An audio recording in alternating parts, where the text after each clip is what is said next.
প্রধানমন্ত্রী তিনি স্কুলের বাচ্চাদের তার অফিসে ডেকে এনে ছবি তুলছে, সেলফি তুলতেছে। প্রধানমন্ত্রী তারেক রহমান দেশ চালাতে অলরেডি ব্যর্থ হয়েছে, দল চালাতে অলরেডি ব্যর্থ হয়েছে। তৃণমূলের নেতাকর্মী যারা নিজে নিয়ন্ত্রণ করতে পারে না, নিজের দল যে পরিচালনা করতে পারে না, তার পক্ষে এই 18 কোটি মানুষের দেশ পরিচালনা সম্ভব না।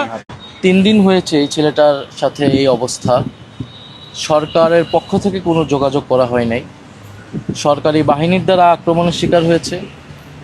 এটা জনগণের কাছে খুবই স্পষ্ট, ভিডিও ফুটেজে দেখা যাচ্ছে। হবিগঞ্জ সদর থানা ছাত্রদলের সদস্য সচিব সে আক্রমণ করছে, এবং আরও সাথে আমরা মামলাও দিয়েছি অনেকের নামে। কোনো সাংগঠনিক ব্যবস্থা নেওয়া হয় নাই, কোনো আইনগত ব্যবস্থা নেওয়া হয় নাই।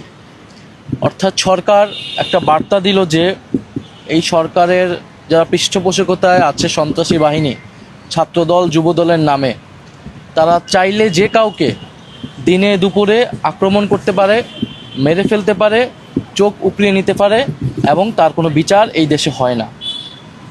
এবং দেশে যে আইনের শাসন নাই এটাই প্রতীয়মান হয়েছে। এবং যখন আমরা তার বিরুদ্ধে, এই ঘটনার বিরুদ্ধে আমরা প্রতিবাদ কর্মসূচি দিচ্ছি, তখন সেই কর্মসূচিতে, গণতান্ত্রিক কর্মসূচিতে সরকারি দল আবারও বাধা দিচ্ছে। আমরা যখন হবিগঞ্জে আমরা গিয়েছিলাম, তখন আমরা দেখেছিলাম প্রায় 1000-এর উপরে সন্ত্রাসী বাহিনী, যাদের হাতে দা, কুড়াল ইত্যাদি দেশীয় অস্ত্রশস্ত্র।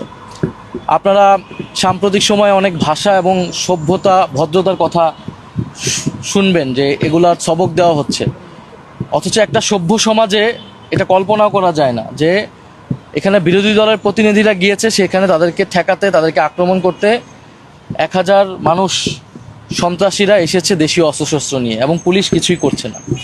ফলে এই হচ্ছে দেশের সামগ্রিক চিত্র। এখানে ঢাকা শহরে বসে সংসদে অনেক সুন্দর সুন্দর ভালো ভালো কথা বলে সরকারি দলের এমপিরা, তাদের এলাকায় গেলে আসল চরিত্রটা আসলে বোঝা যায়। তো তিনি কিভাবে আর জনপ্রতিনিধি থাকেন এটাও আমরা বুঝি না।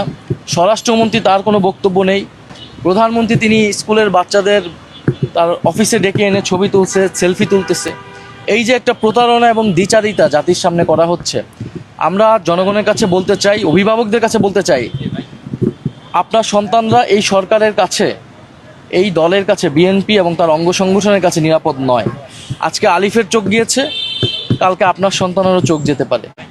আলিফ আমাকে একটা কথা বলেছে যে কাঁটা গলায় বিঁধে যাওয়ার আগেই কাঁটাকে তুলে ফেলতে হয়। বিঁধে যদি যায় তাহলে অনেক ক্ষতি হয়, অনেক কষ্ট হয়। বিগত 16 বছর যে কষ্টটা আমাদের হয়েছে।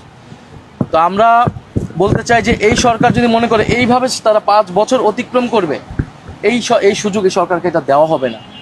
দেশের পরিস্থিতি খুবই খারাপ। দেশের 70% জনগণের যে রায়, সেই রায়কে অস্বীকার করে একটা সরকার ক্ষমতায় টিকে থাকতে পারে না। টিকে থাকতে হলে অবশ্যই তাকে দমন, পীড়ন, নির্যাতন, নিপীড়নের মাধ্যমে টিকে থাকতে হয়, যেটা আমরা বিগত শেখ হাসিনার সরকারের সময় দেখেছি। এবং সরকার যদি মনে করে যে তারা এইভাবে দেশ পরিচালনা করবে, এটা সম্ভব না। প্রধানমন্ত্রী তারেক রহমান দেশ চালাতে অলরেডি ব্যর্থ হয়েছে, দল চালাতে অলরেডি ব্যর্থ হয়েছে। তৃণমূলের নেতাকর্মী যারা নিজে নিয়ন্ত্রণ করতে পারে না, নিজের দল যে পরিচালনা করতে পারে না, তার পক্ষে এই 18 কোটি মানুষের দেশ পরিচালনা সম্ভব না। গণ অভ্যুত্থানের আকাঙ্ক্ষায় দেশকে পুনর্গঠন করা সম্ভব নয়।